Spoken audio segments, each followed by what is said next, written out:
The Kama Sutra by Vatsyayana, Part-2, Chapter 3, on Kissing. It is said by some that there is no fixed time or order between the embrace, the kiss, and the pressing or scratching with the nails or fingers, but that all these things should be done generally before sexual union takes place, while striking and making the various sounds generally takes place at the time of the union. Vatsyayana, however, thinks that anything may take place at any time, for love does not care for time or order. On the occasion of the first Congress, kissing and the other things mentioned above should be done moderately.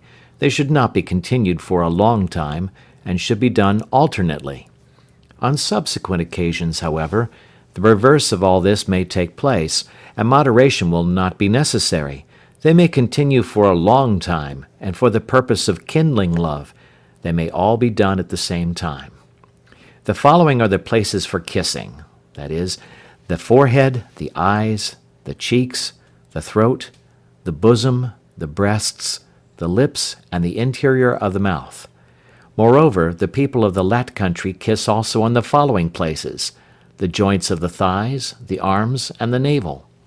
But Vatsyayana thinks that though kissing is practiced by these people in the above places on account of the intensity of their love, and the customs of their country, it is not fit to be practiced by all.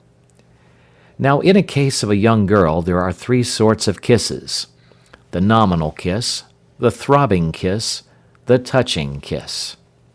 1. When a girl only touches the mouth of her lover with her own, but does not herself do anything, it is called the nominal kiss. 2. When a girl, setting aside her bashfulness a little, wishes to touch the lip that is pressed into her mouth, and with that object moves her lower lip, but not the upper one, it is called the throbbing kiss. 3.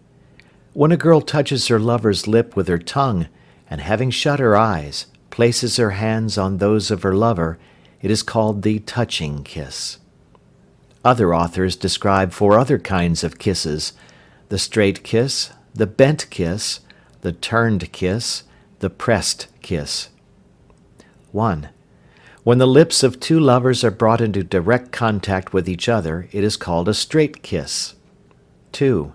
When the heads of two lovers are bent towards each other, and when so bent kissing takes place, it is called a bent kiss. 3. When one of them turns up the face of the other by holding the head and chin, and then kissing, it is called a turned kiss. 4. Lastly, when the lower lip is pressed with much force, it is called a pressed kiss. There is also a 5th kind of kiss called the greatly pressed kiss, which is effected by taking hold of the lower lip between 2 fingers, and then after touching it with the tongue, pressing it with great force with the lip. As regards kissing, a wager may be laid as to which will get hold of the lips of the other first. If the woman loses, she should pretend to cry, should keep her lover off by shaking her hands, and turn away from him and dispute with him, saying, "Let another wager be laid." If she loses this a second time, she should appear doubly distressed, and when her lover is off his guard or asleep, she should get hold of his lower lip and hold it in her teeth so that it should not slip away, and then she should laugh, make a loud noise, deride him, dance about, and say whatever she likes in a joking way, moving her eyebrows and rolling her eyes. Such are the wagers and quarrels as far as kissing is concerned, but the same may be applied with regard to the pressing or scratching with the nails and fingers, biting and striking. All these, however, are only peculiar to men and women of intense passion. When a man kisses the upper lip of a woman, while she in return kisses his lower lip, it is called the kiss of the upper lip. When one of them takes both the lips of the other between his or her own, it is called a clasping kiss. A woman, however, only takes this kind of kiss from a man who has no mustache. And on the occasion of this kiss, if one of them touches the teeth, the tongue, and the palate of the other, with his or her tongue, it is called the fighting of the tongue. In the same way, the pressing of the teeth of the one against the mouth of the other is to be practiced.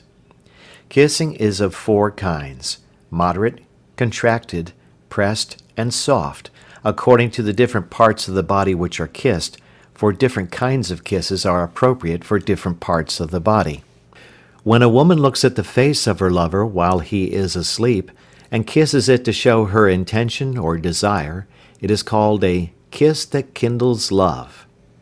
When a woman kisses her lover while he is engaged in business, or while he is quarreling with her, or while he is looking at something else, so that his mind may be turned away, it is called a kiss that turns away. When a lover coming home late at night kisses his beloved, who is asleep or in bed, in order to show her his desire, it is called a kiss that awakens. On such an occasion the woman may pretend to be asleep at the time of her lover's arrival, so that she may know his intention and obtain respect from him. When a person kisses the reflection of the person he loves in a mirror, in water, or on a wall, it is called a kiss showing the intention. When a person kisses a child sitting on his lap, or a picture, or an image, or figure, in the presence of the person beloved by him, it is called a transferred kiss. When at night, at a theater, or in an assembly of caste men, a man coming up to a woman kisses a finger of her hand if she be standing, or a toe of her foot if she be sitting, or when a woman is shampooing her lover's body, places her face on his thigh, as if she was sleepy, so as to inflame his passion, and kisses his thigh or great toe, it is called a demonstrative kiss. There is also a verse on the subject as follows: "Whatever things may be done by one of the lovers to the other, the same should be returned by the other. That is, if the woman kisses him, he should kiss her in return. If she strikes him, he should also strike her in return." Chapter 4. On pressing, or marking, or scratching with the nails. When love becomes intense, pressing with the nails or scratching the body with them is practiced, and it is done on the following occasions: on the first visit, at the time of setting out on a journey, on the return from a journey, at the time when an angry lover is reconciled, and lastly when the woman is intoxicated.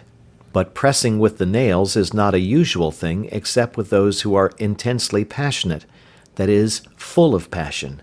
It is employed together with biting by those to whom the practice is agreeable.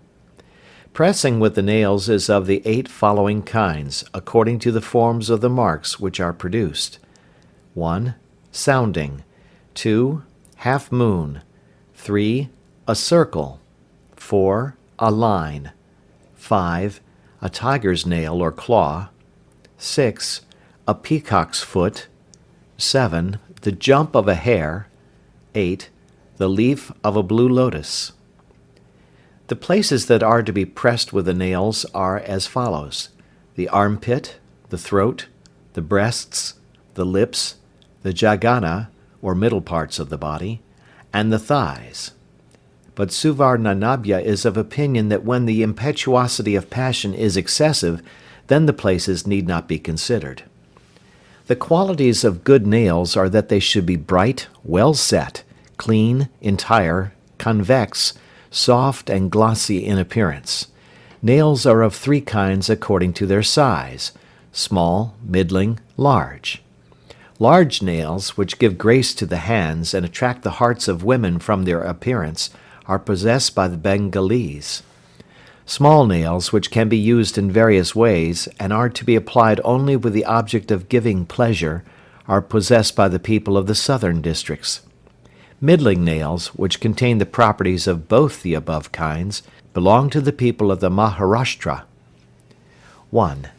When a person presses the chin, the breasts, the lower lip, or the jagana of another so softly that no scratch or mark is left, but only the hair on the body becomes erect from the touch of the nails, and the nails themselves make a sound, it is called a sounding or pressing with the nails. This pressing is used in the case of a young girl when her lover shampoos her, scratches her head, and wants to trouble or frighten her. 2. The curved mark with the nails, which is impressed on the neck and the breasts, is called the half moon. 3. When the half moons are impressed opposite to each other, it is called a circle. This mark with the nails is generally made on the navel, the small cavities about the buttocks, and on the joints of the thigh. 4. A mark in the form of a small line, and which can be made on any part of the body, is called a line. 5. This same line, when it is curved and made on the breast, is called a tiger's nail. 6. When a curved mark is made on the breast by means of the 5 nails, it is called a peacock's foot. This mark is made with the object of being praised, for it requires a great deal of skill to make it properly. 7. When 5 marks with the nails are made close to one another near the nipple of the breast, it is called the jump of a hare. 8. A mark made on the breast or on the hips in the form of a leaf of the blue lotus is called the leaf of a blue lotus. When a person is going on a journey and makes a mark on the thighs or on the breast, it is called a token of remembrance. On such an occasion, 3 or 4 lines are impressed close to one another with the nails. Here ends the marking with the nails. Marks of other kinds than the above may also be made with the nails, for the ancient authors say that as there are innumerable degrees of skill among men, the practice of this art being known to all, so there are innumerable ways of making these marks. And as pressing or marking with the nails is independent of love, no one can say with certainty how many different kinds of marks with the nails do actually exist. The reason of this is, Vatsyayana says, that as variety is necessary in love, so love is to be produced by means of variety. It is on this account that courtesans, who are well acquainted with various ways and means, become so desirable, for if variety is sought in all the arts and amusements, such as archery and others, how much more should it be sought after in the present case? The marks of the nails should not be made on married women, but particular kinds of marks may be made on their private parts for the remembrance and increase of love. There are also some verses on the subject as follows. The love of a woman who sees the marks of nails on the private parts of her body, even though they are old and almost worn out, becomes again fresh and new. If there be no marks of nails to remind a person of the passages of love, then love is lessened in the same way as when no union takes place for a long time. Even when a stranger sees at a distance a young woman with the marks of nails on her breast, he is filled with love and respect for her. Footnote: From this it would appear that in ancient times the breasts of women were not covered, and this is seen in the painting of the Ajunta and other caves, where we find that the breasts of even royal ladies and others are exposed. End of footnote. A man, also, who carries the marks of nails and teeth on some parts of his body, influences the mind of a woman, even though it be ever so firm. In short, nothing tends to increase love so much as the effects of marking with the nails and biting. End of chapter 4.